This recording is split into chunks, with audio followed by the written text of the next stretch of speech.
I don't want no oil, a spoil in my shoreline. I like fish much better than crud. I like birds and things, a creeping and crawling. Won't trade no more oil for blood. The sun done give us all we need to make this country run. But that black demon oil's got us fussing and fighting, and I do believe it's time we was done. I don't want them nukes run by them kooks who think radioactivity is fun. No more three-headed frogs or kids with leukemia. Nuclear power ain't fit for a dog. The sun done give us all we need to make this country run. But that nuclear power's got us fussing and fighting, and I do believe it's time we was done. No nukes! Good morning, Toledo, and good afternoon, Columbus, and hello to all of you listening on the internet, whatever time or place you're listening. This is For a Green Future, and I am your host, Joe DeMar. For the next hour, we're going to be discussing topics about the environment and ecology, and we're going to be talking about the things that affect you, your family, your pocketbook, your health, the way that the environment affects you directly. And speaking of affecting directly, yes, I know, Toledo. I got up this morning and yes, I saw it, and I had to spend an extra half hour scraping my car. It snowed again, and here we are, March 31st, and we're once again, it looked like winter out there. I had to scrape the car. I had to watch out for ice as I was driving in. Most of that ice is melted already because the sun is up, but I just want to remind you all that one cold snap, even a cold week or even a cold couple weeks or even a cold month does not mean that there is no global warming. Global warming is still here. It's very real. And cold snaps are actually in the model. When they run the models on the computers that show, what's going to happen to the atmosphere when we're putting all this carbon in there, it does show that there will be increased fluctuations, increased unpredictability. So yes, a cold, snowy March 31st.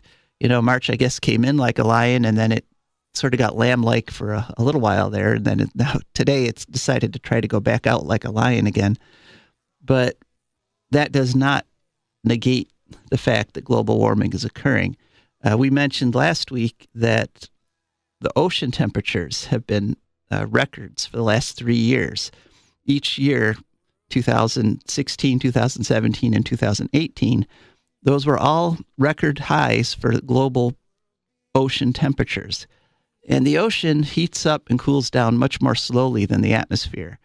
So the ocean is a much better measure of what's happening to the whole globe than the air. So yes, even though you could see your breath this morning, it does not mean that we've dodged the bullet, that the global warming isn't happening. Speaking of dodging bullets, this past week was the 40th anniversary of one of the seminal events for the United States environmental movement, and that was the 3 Mile Island nuclear meltdown.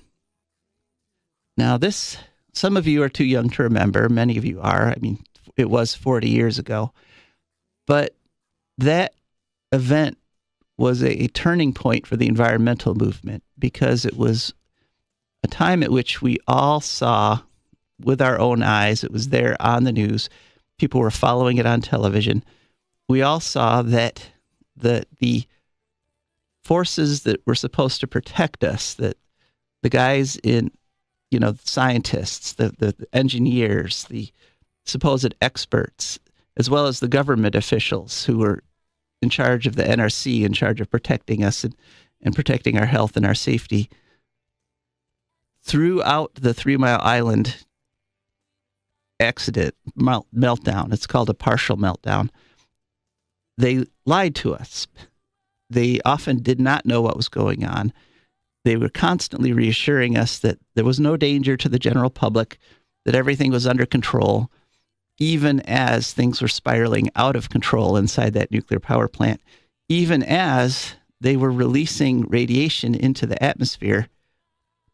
They did not tell the people downwind that they were going to expose them to radiation, to radioactive iodine, to radioactive cesium.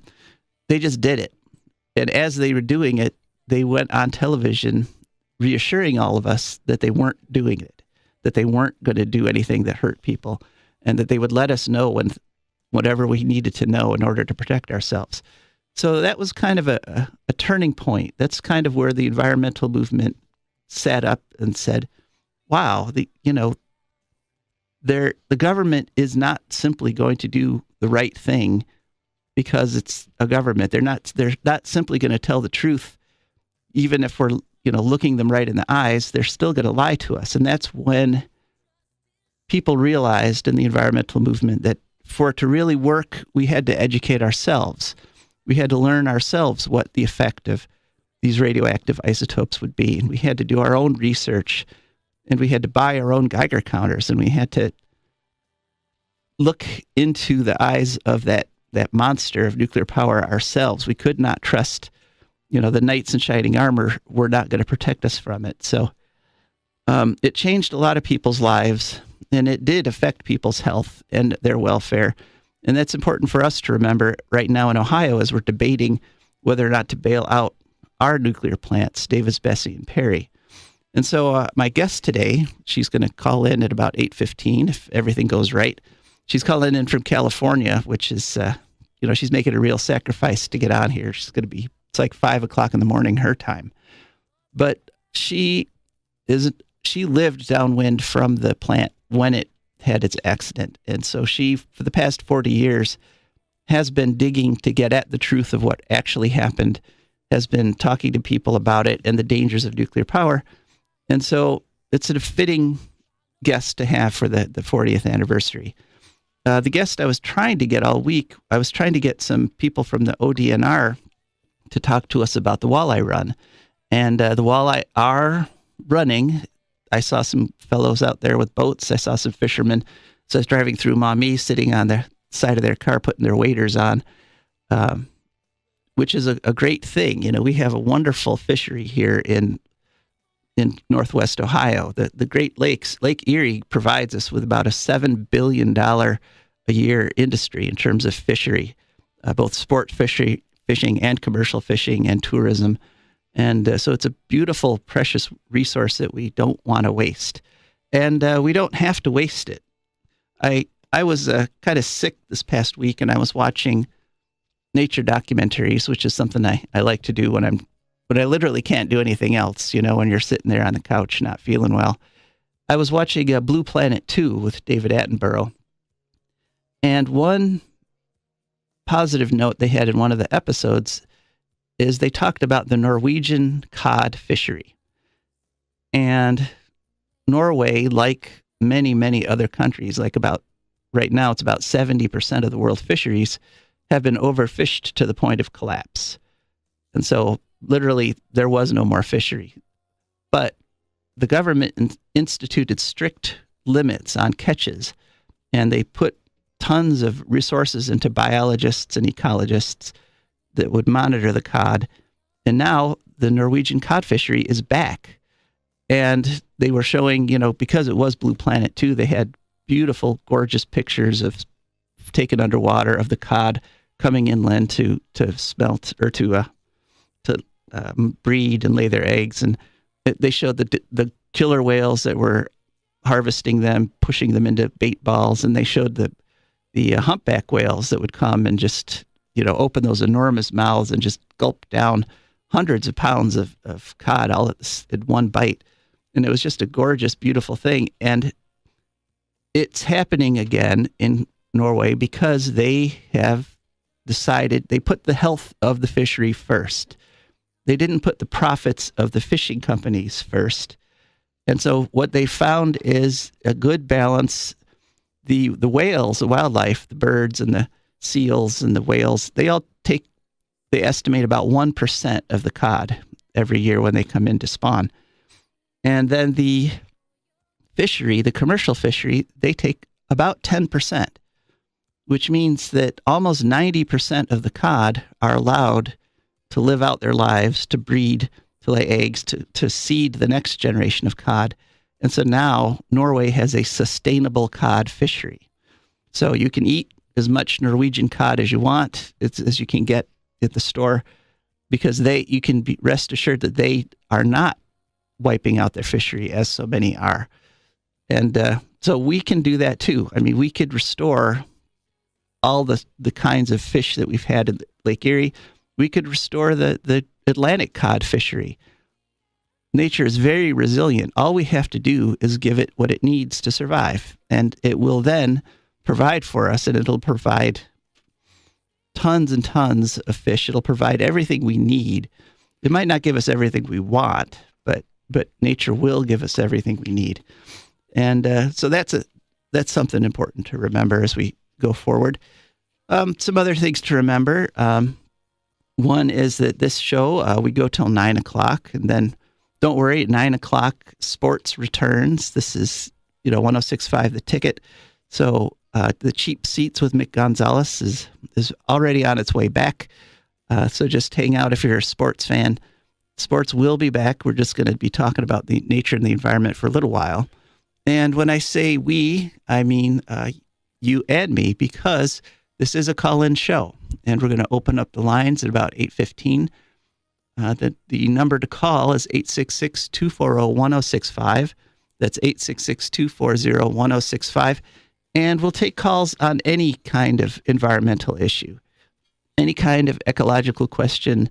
If you might have questions about the walleye run. You might have questions about nuclear power, about global warming, about what we can do to counter global warming, any kind of environmental issue. I'd be happy to talk with you about it here on For a Green Future. We're going to be hearing from our sponsors at the bottom of the hour, our wonderful, wonderful sponsors. And then we have our letter from the future. My great-great-granddaughter, Marie I, keeps sending me letters from the year 2299. And I'm, very grateful that she does it, because 2299 is a fantastic year. We've solved most of these environmental problems that we're bedeviled with today. We've basically figured out how to deal with them. And so life is good in the year 2299. So I love hearing about it from my great-great-granddaughter. And then, a little bit of environmental news. Some things happened this week. Some upbeat things, some good things happened with the environment this week. We'll talk about those after the bottom of the hour. And then that's it. That's our show, our 1 hour show that every week I'm very happy to be here. And if you like For a Green Future, if you enjoy hearing these shows about nature and the environment, you could support us directly. We have a Patreon page, and Patreon is spelled Patreon. So you just go to patreon.com, search for a Green Future, and we have various levels of support that you can do, all the way from $1 all the way up to $50 a month. And you can help keep For a Green Future on the air, as well as if you have a product or service that you think people who are interested in the environment would like to access. We're also a great place to advertise. So check us out on the web, For a Green Future or Joe DeMar foragreenfuture.org. And looking forward both to your calls. Looking forward to talking with our guest, Libby Hell Livy. So she should be calling in any minute now. And in the meantime, we'll be talking a little bit about the 3 Mile Island accident. So as I said, some of you might be too young to remember the 3 Mile Island accident. It happened in Harrisburg, Pennsylvania. And interestingly, there was a very similar accident happened here at Davis-Besse. Literally the same string of events got started here in terms of there were mistakes in terms of faulty readings on monitors and faulty decisions in terms of opening or closing different valves or starting pumps. But the short description of what happened is that the core of the reactor, through a series of mistakes, of operator errors, ended up getting exposed. The core of the reactor, the water that is supposed to circulate around the reactor, got pumped out into the basement of the reactor building. And that caused the core to get exposed. And the core started melting down because those nuclear reactors, the rods are full of uranium and plutonium, and simply being in proximity to each other, the neutrons that are naturally being given off by those radioactive atoms hit other radioactive atoms, and it splits them.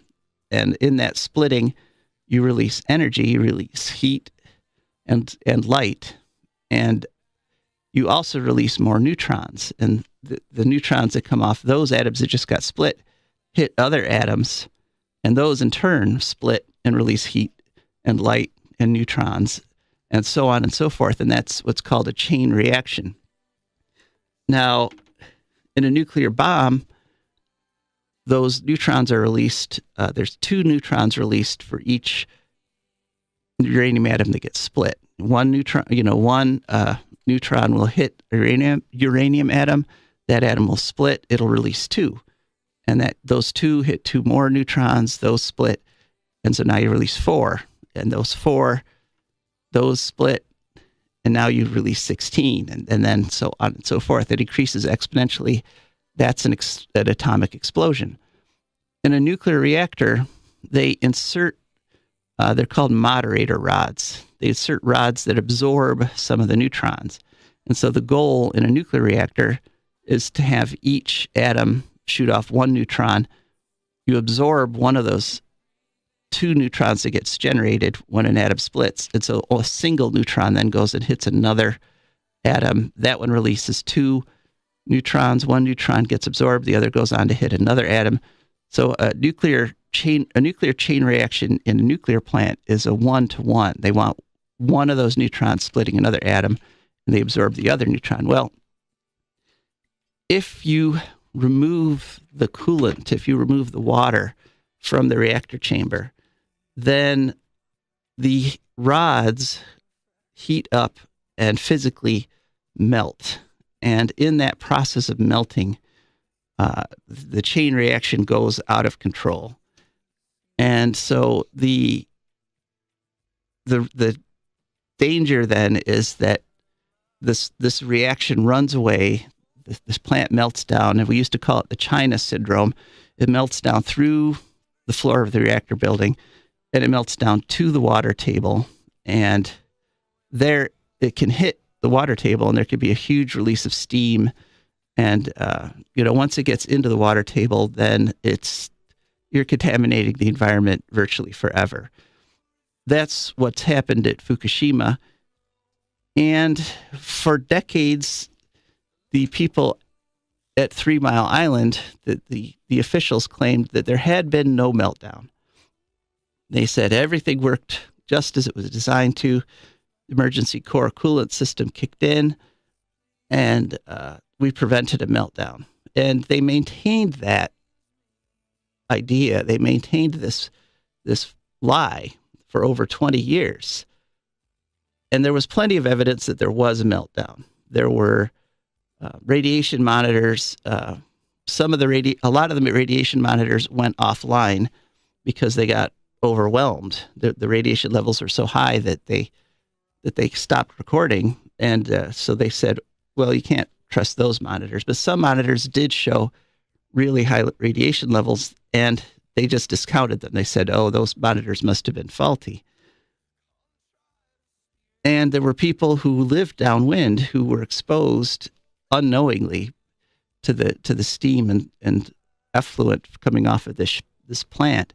They reported a metallic taste in their mouth. They reported, and some of them exhibited the signs and symptoms of radiation poisoning. But the official story was that no, there couldn't have been a meltdown, because we did calculations, because they estimated, how much radiation was being released. The problem is those estimates actually did not have any connection to reality. Their estimates were all wrong. And if you're someone who follows the nuclear industry, this is actually typical. Whenever there's something that requires an estimate, whenever there's something that requires judgment, or they are almost always wrong. I mean, one thing that we found when we were fighting the Davis-Besse relicensing, they had estimates of how often things would happen, like fires in control rooms and control room flooding. And those estimates were like once every 200 years or 300 years. The problem is they've had control room fires already in nuclear plants, and they've had control room flooding at places like Fort Calhoun. And they almost had some flooding in the Cooper nuclear power station in Indiana just 2 weeks ago. They came literally within a few inches of the water coming over the top of the dikes and into the nuclear power plants. And so their estimates are all wrong. So they estimated how much radiation was released, but their estimate was based on the idea that there was no meltdown. And so for 20 years, they maintained this lie that there had been no meltdown. And then they finally actually got into the core, because they have finally, 40 years later, they've finally managed to decommission the 3 Mile Island nuclear plant that melted down. And lo and behold, when they actually got in there, yes, the core had partially melted down. And what that meant was that all of their estimates on how much radiation they released were all wrong, because their estimates were based on the idea the core did not melt down, which means that people downwind from 3 Mile Island were exposed to many thousands of times the radiation that the official story had them at. The thing is, they did not revise any of their estimates after discovering they were wrong. So the official story is that there's been no measurable health effect from 3 Mile Island, because the amount of radiation released was too small to cause any health effects. But we know that the official estimates were many thousand times too small, but they haven't gone back and said, well, then maybe there were some health effects. They've kept the false story based on the false idea and the false premise, and they've kept that. And that's been the story ever since. So that's just a small taste of one of the problems with nuclear power, the nuclear power industry. If you're someone who's followed it for decades like me, it's just it's amazing the things that they don't tell you. That's the most amazing thing. So we've been waiting for a call from Libby. Hell, Libby. I'm afraid she may have misinterpreted the time or something, because we are here on Eastern Daylight Time, and that can be confusing for someone from California. But so I'd very much like to talk to you at 866-240-1065, 866-240-1065. What are your memories of the 3 Mile Island disaster? Do you have any memories of it? Do you have any questions about it? Was this something that affected you personally? One thing, I've been seeing posts on Facebook, and I've been seeing posts, people talking about the 3 Mile Island disasters, and person after person is in there saying, yes, my husband, or yes, my child died of cancer at a young age, but but they're always told, but that had nothing to do with the radiation they were exposed to. And that's just sort of the standard line. Do you buy the standard line? Do you think that all this concern about radiation, all this concern about radioactivity is overblown? Do you think it's just something the environmental movement has made up? give us a call at 866-240-1065. That's 866-240-1065. And I guess this is a risk whenever you do live radio, is that your guest may not actually call in. So,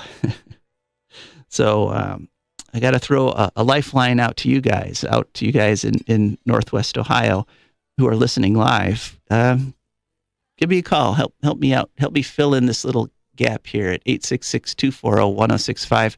Libby's a great gal. She has her own radio show, or it's a podcast actually, that's widely listened to. And she's someone who lived in 3 Mile Island during the accident, and she just went back there for the 40th anniversary. And so I really wanted to get her perspective on what she saw there, what's happened. I know that there's still people living there that were there originally, and they reported many of the signs and symptoms of radiation exposure. And we see some things, we learned some things with Chernobyl, that there's signs that there's been a radiation dose to the environment. One thing is you see birds that have loss of pigmentation. So, the birds will have big white splotches on them.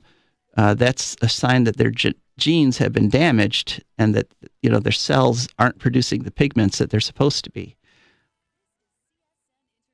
There's a myth around Chernobyl. That's one of the other big nuclear accidents.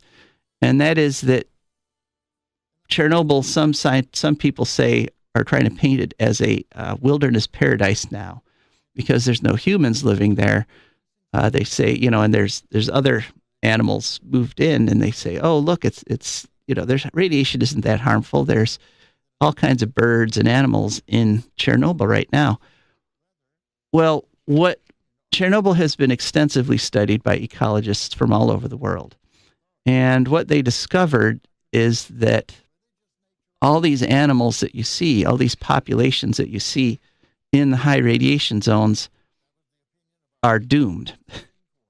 They're populations that have come in from the outside, and they come in and they find, oh, hey, wow, look at all this food and all this shelter. And so they have a sort of population explosion, but because they're being exposed to radiation, their genes are being damaged, and those genetic damages are cumulative.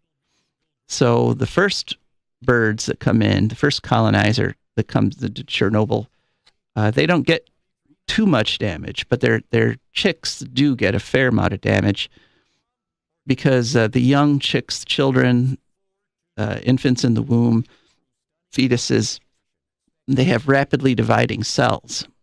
And when a cell divides, it first takes all its DNA out of the nice compact little ball that it's usually in the nucleus, and they kind of spread it all out, kind of like if you're sorting laundry and you've got a big table and you basically spread out all the clothes on the laundry before you start organizing it. So there's this step where they got it, the DNA is all spread out, and at that point, if there's radiation in the environment, the DNA can very easily get damaged. And so the more rapidly your cells are dividing, the more damaged you're going to get. And so that's why younger people are actually much more susceptible to radiation damage than older people.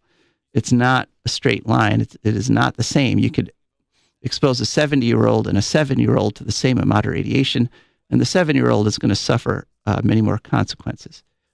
So anyway, the birds come in. They're not too bad when they first arrive, but their chicks are damaged, do receive some damage, and these are the ones that might start showing things like the splotches of color or misshapen beaks. And then the next generation after that, because they've got all the damage of the first generation in their genes, then they get another massive dose of damage in their generation. By the third or fourth generation, those genetic damages have accumulated to the point where the population is no longer viable, where they can no longer reproduce. And so that line dies out.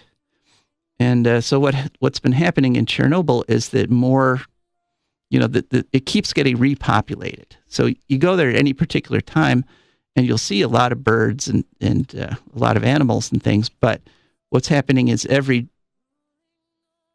animal that comes in and colonizes, that the descendants of those animals eventually die out, and new animals have to come in to repopulate. And that is not healthy. That's not a natural wonderland. But that's what you face when you have environmental contamination with radiation. And that's what we're all trying to avoid. So is that happening in Harrisburg, in Pennsylvania, in good old US of A? And the answer is yes, to a lesser degree. Less radiation was released at 3 Mile Island than at Chernobyl or at Fukushima, but there was still radiation released, and there is no safe dose, despite the fact that Donald Trump is trying to say that some radiation is actually good for you, trying to, and what that would do is mandate radiation exposure. No, that is wrong. That 100 years of data have proven anytime you have radiation exposure, you have radiation damage. And that damage is irreversible, and that damage gets passed on to future generations, and it's a cumulative damage so that eventually populations die out. They become sterile. And we do not want that happening to us and our children and to each other. So that's why we have to stop nuclear power. And it's too bad, Libby, we did not manage to hook up with her, and so we have to move on.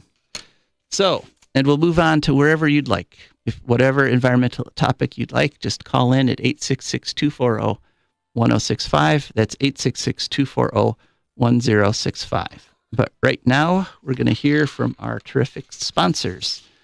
And one of the sponsors of For a Green Future is the Wood County Park District. The Wood County Park District is a natural resources conservation agency. They protect natural spaces, maintain quality green spaces, provide engaging programming that teaches people to love and respect nature. They restore wildlife habitats, and they lead outdoor adventures. Wood County Parks protects 20 parks and nature preserves around Wood County, and they're open from 8 a.m. to 30 minutes past sunset every day of the year. And they've got some adventures coming up. Speaking of adventures, on Tuesday, April 16th, they're going to have a Conservation Volunteer Day at Otsego Park. And you can go online to register for that at wcparks.galaxydigital.com. And you can go on out there and help them remove invasive species and get Otsego Park ready for the summer. And there's also going to be a Friends of the Park nature photo exhibition. There's going to be an opening receptions with light refreshments on Friday, April 5th. That's this Friday from 5 to 7 p.m. Come and see the beauty of Wood County at this free exhibit. And the exhibit's going to run from April 5th to April 24th, Monday through Friday, 9 to 5 a.m. at the Four Corners Center, which is at 130 South Main Street in Bowling Green, Ohio. So that's this Friday, April 5th. You can come down to Bowling Green at the Four Corners Center. That used to be the bank in the center of town. It's been repurposed. It's a nice space. And see some beautiful pictures of Wood County and nature from 5 to 7 p.m. on April 5th. You can actually get some free food while you're looking at the beautiful pictures. That sounds like a pretty good deal to me. On April 28th, they're going to have the Community Earth Day celebration. That's April 28th, 2 to 4 p.m. at the Montessori School in Bowling Green at 515 Sandridge Road.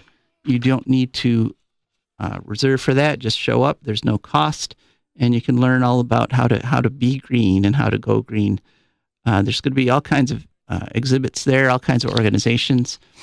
And then on Saturday, May 11th, from 10 a.m. to 1 p.m. is the plant sale at the Park District headquarters on Mercer Avenue, on Mercer Drive in Bowling Green. You don't need to pre-register for this plant sale. It's all native plants that they've grown themselves. But you can go to wcparks.org/friends to pre-order. So, and then one more thing. The the Carter Historic Farm Wetland Restoration Project is going to have a ribbon cutting. And there will be tours at the Heritage Farm Fest that's coming up Saturday, June 1st. So you can mark your calendar now from 3 to 7 p.m. This is a project done with the Black Swamp Conservancy. And so that's something else, the Carter Historic Farm Wetland Restoration Project. So that's our word from Wood County Parks. They have an app if you want to get the Wood County Parks app. It's just WC Parks is the app, and you can go to wcparks.org for more information. So be greener with the Wood County Park District. All right, and our other sponsor of this hour is DeMar Consulting. DeMar Consulting is a computer consulting company. The difference is that they will come to your home and help you with your computer problems. They have all their employees have a degree in computer science, so they know what they're doing. They can help you with complicated problems or simple problems, everything from logging into your email to installing new software for you, or helping you choose out a computer. They'll size a computer to fit your needs. They won't sell you a computer you don't need. They'll just help you in any way that you need with your computer problems. That's demarconsulting.com. And the ways to reach them are by phone, at 419-973-3000. That's 419-973-3000, or on the web at demarconsulting.com. DeMar Consulting is DEMARE, and the word consulting.com. That's DEMARE consulting.com. So that's for all your computer needs, demarconsulting.com. All right, so now we go back to the phone and back to our show. Give us a call at 866-240-1065. That's 866-240-1065. We will talk about any ecological or environmental topic that interests you. And some interesting things that happened this week. There was another small victory for the environmental movement. Donald Trump, when he took office, tried to reverse a executive order that Obama had put into place that would protect the Arctic Ocean. It would protect Obama's order protected 120 million acres of the Arctic Ocean and 3.8 million acres of the Atlantic Ocean from oil and gas development, because they were areas that were extremely sensitive for whale populations and fish populations. And so he just did an executive order saying, these are offline. And other presidents have done this in the past, used executive power to protect specific natural areas. And so Trump, when he came in, that one of the first things he did in office is to simply reverse this. He said, nope, those aren't protected anymore, even though Obama's executive order had protected them permanently. And so, as you could expect, that you got that this was appealed by environmental organizations, and a judge in the Federal District of Alaska this past week agreed with the environmental organizations and said that you can't simply remove it. It has to be removed by Congress. And so this is a great victory, but it may be a temporary victory, because this is probably going to be taken to the Court of Appeals, and then if probably appealed all the way up to the Supreme Court. And as we know, the Supreme Court right now is packed with, let's be frank, anti-environmental judges who always choose against the environment. But this is a good victory. This is a good thing. So for some years, these lands will continue to be protected, and hopefully we can change some things about the Supreme Court before this appeal gets all the way up to them. Well, we have a caller. Cindy is on the line. Cindy, thanks so much for calling, and you are on for a green future. Hi, good morning, Joe. Good morning. I have one question about nuclear power that's always bothered me, because we've known all along that radiation isn't good for living things. And we went down this path I guess, starting post-World War II to build nuclear plants to, create power for our country and around the world. Mm-hmm. But yet we've seen all these accidents. Right. What keeps that industry going? Is it just sheer force of will, or they have bribed so many Congress people, or why are we still in this business when, I would say we're looking at class action suits, and my goodness, in the future, we might, all have radiation issues, illnesses, very obvious ones, and I don't know what keeps it going. I know the public has been loud against it for many, many years. Well, why is it still here? Well, I keep scratching my head. That's a very good question, especially with the news in the past month. They've done studies showing that now wind and solar power, especially with battery backup, are actually cheaper than any other source, not just cheaper for the creation and installation. They've been cheaper to build for a long time, but now they're also just cheaper to run. So we have this wonderful economically superior source of energy, the wind and the sun, and yet, as you say, why do we keep doing the nukes? Well, the nuclear power industry got started back in the late 50s because the public was afraid of nuclear weapons. There were, we saw what our nuclear bombs did to Hiroshima and Nagasaki. We knew that there were nuclear weapons pointed at us from the Soviet Union. And Eisenhower wanted a big nuclear arms program. He wanted a lot of nuclear weapons, but he knew that people were afraid of the word nuclear.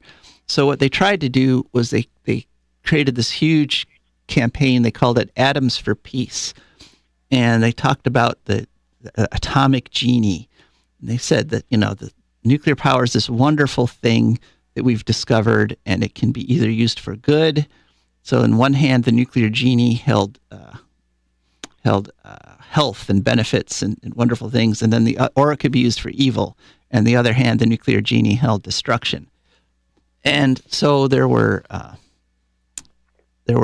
huge campaigns. Millions of government dollars were spent on it. Millions continue to be spent on promoting nuclear power.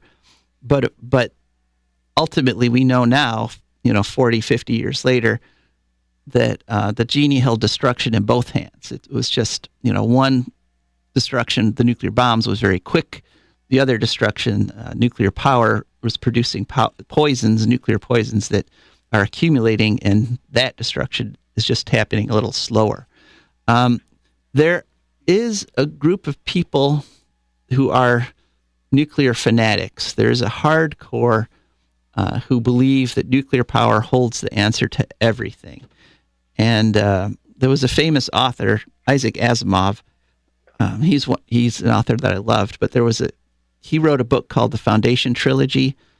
And if you read those three books, they are sort of a cult of the atom. They say, nukes, once we get nuclear power figured out, everything can be nuclear powered. We don't have to burn any coal or oil. We don't have to use any geothermal heat. We can have nuclear powered toothbrushes, nuclear powered dishwashers.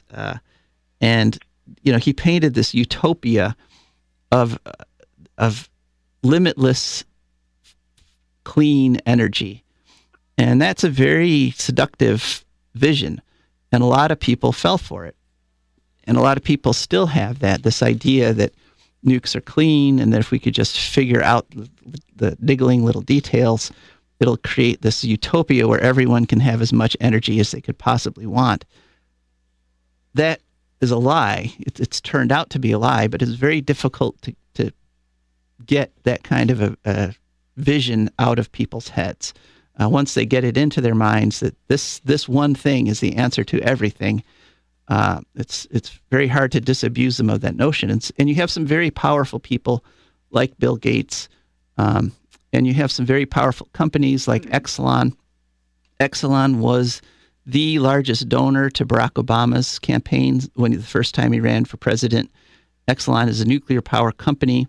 And so after Fukushima, rather than back off from nuclear power, which is what all the sane countries have done,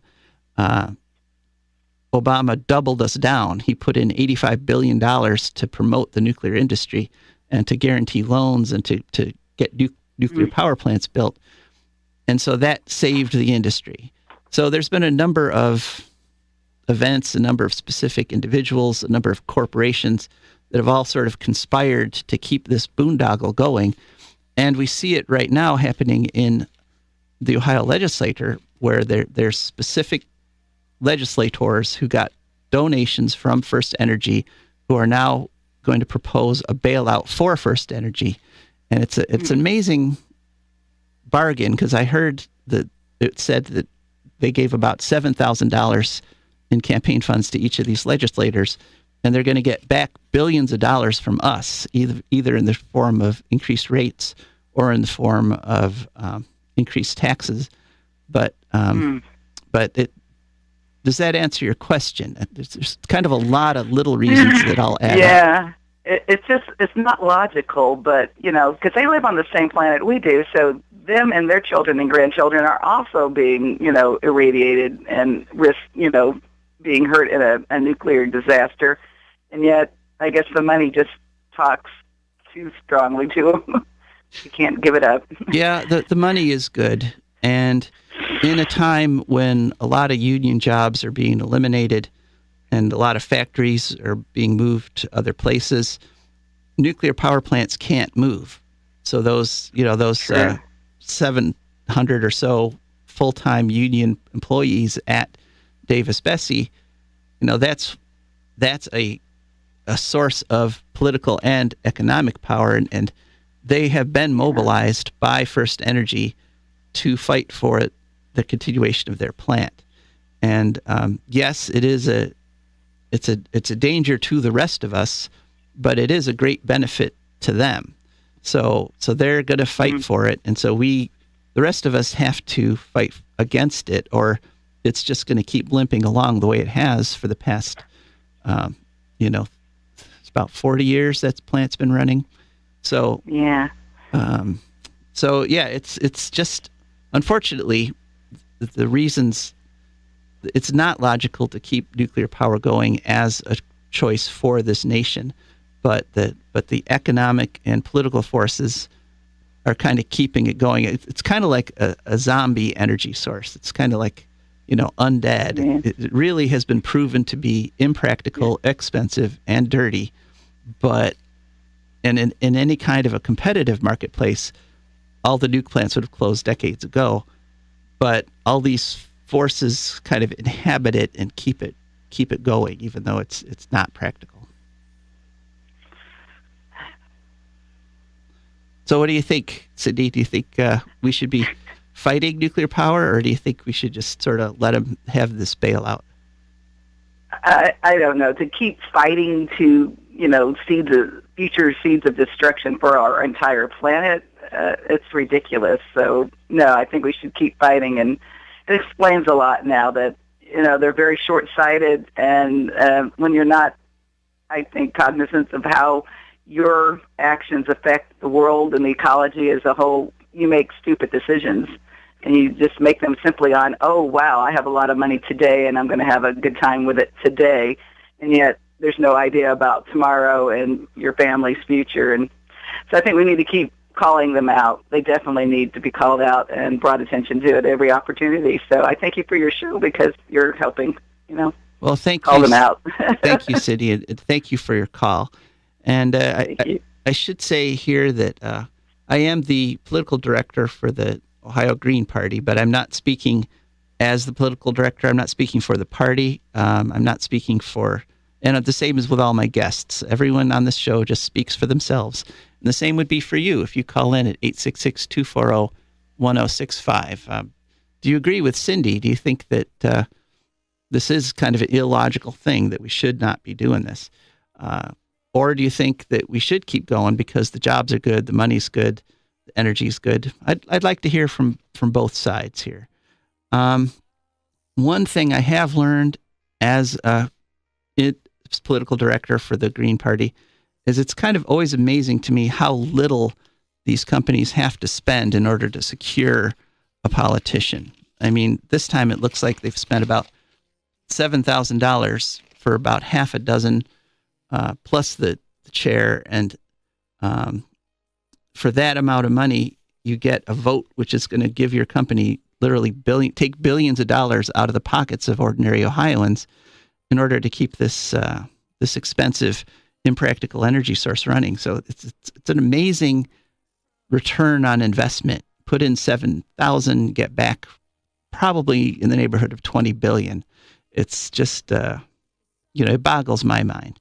So anyway, let's go on to something a little more positive, a little more upbeat, and that is my great-great-granddaughter's letter from the future. This is a letter from the year 2299. I have a great-great-granddaughter. Her name is Marie I. And every morning before I come in to do the show, there's this flash of photons next to my bed. And poof, there's a letter from the future. And here we go. Dear great-great-grandpa, just a short note this week. We're very busy getting ready to start the drilling down to the upper mantle. We have to drill down well past where there's any life, even deeper than my beloved bacteria. The big news around here is that the birds have arrived. There's still snow on the ground, but we're seeing terns and trumpeter swans getting ready to nest and molt. It's been so quiet these past months up here near the Arctic Circle, except for the wind. Now, bird calls are everywhere. I'm afraid that's all for this week. Hang in there, great-great-grandpa. It does get better. Love, Marie I. So just a short little note. And, that's something to remember. And that's one of the main focuses of our show, For a Green Future, because we will figure out these environmental problems. We will, like the people in Norway, get back to the point where we have a very abundant, natural, healthy ecosystem, because we have to. Because so many other civilizations, this is one of the things that brought down the Romans, is that they grew, they used up their resources, they depleted the fertility of their soils, and then they collapsed. The Romans also had some other environmental problems. They had lead was one of their main things that they used. They used lead for silverware, lead for plates, lead for cups, and they did suffer from lead poisoning. And there actually was a movement, there was an environmental movement in the old Roman Empire. There were people saying, lead is dangerous, lead should be banned. But the lead smelters and the lead manufacturers were so powerful that they overrode them. And lead exposure, one of the things it does is it lowers IQ. And so literally the people of Rome got stupid because they were being exposed to lead all the time. And when you have, when your IQ is being lowered by environmental pollution, it's harder to make the good decisions, the complex decisions that you need to run a big, complicated society. And that's one of the reasons that the Roman Empire fell. It's just kind of amazing that we still actually are fighting lead exposure here in our current society. And actually, lead exposure is one of the best examples that I use for why a free market system by itself will not regulate itself. And because there was a while there when there was a big scandal.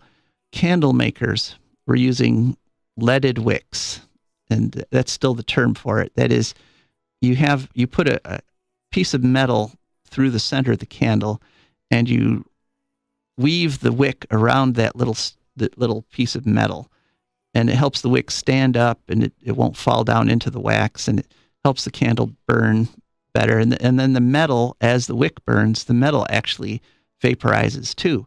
Well, for a long time, they used lead for that, and people were actually getting poisoned by the lead in their candles. And there was a big to-do. The candle industry was like, oh, no, you don't need to pass a law. I mean, it's obvious.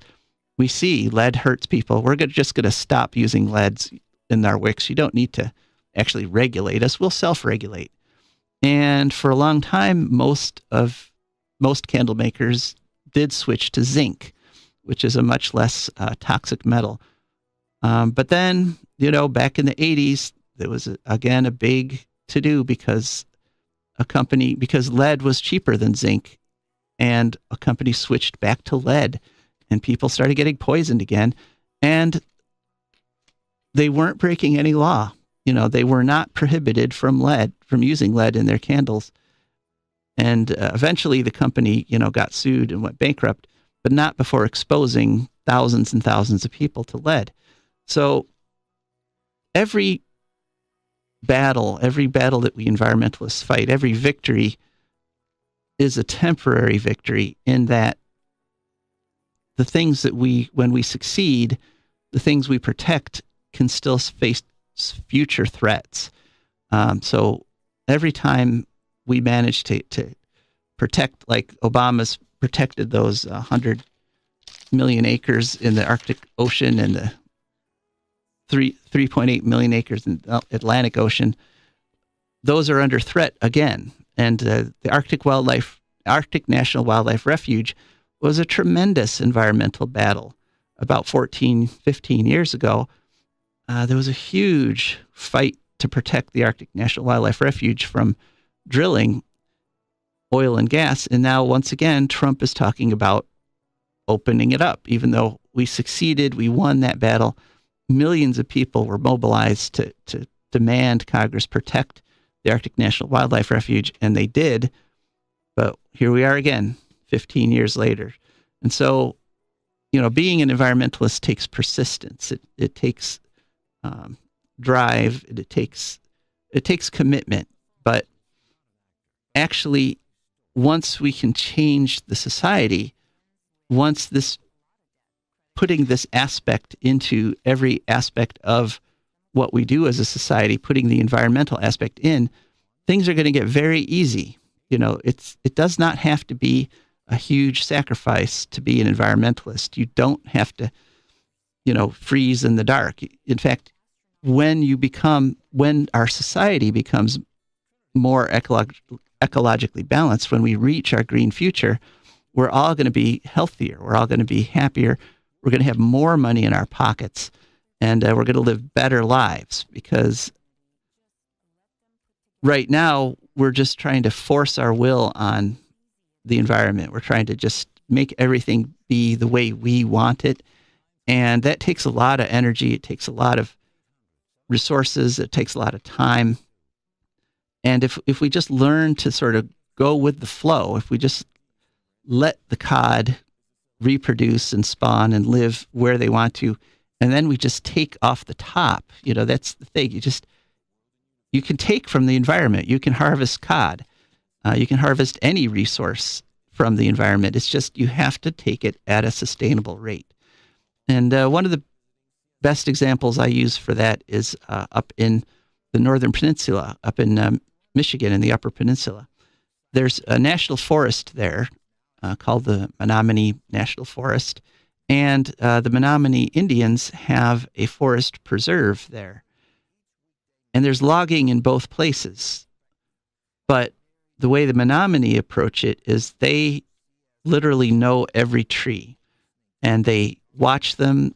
And if a stand of trees start to show ill health, if they start to die, then they harvest them. And that their philosophy is take the worst and leave the best. Now, the national forest right next to it is being harvested with quote unquote traditional lumbering techniques. They basically try to take as much timber as they think the forest can sustainably provide them. And what's happened is the national forest is dying. They keep exposing the ground to sunlight. They change the flora and fauna, and they, selectively put trees they want in and take out trees they don't want. This intensive management is killing the national forest. The Menominee forest is incredibly healthy, and over time, the Menominee have actually harvested more timber than the national forest.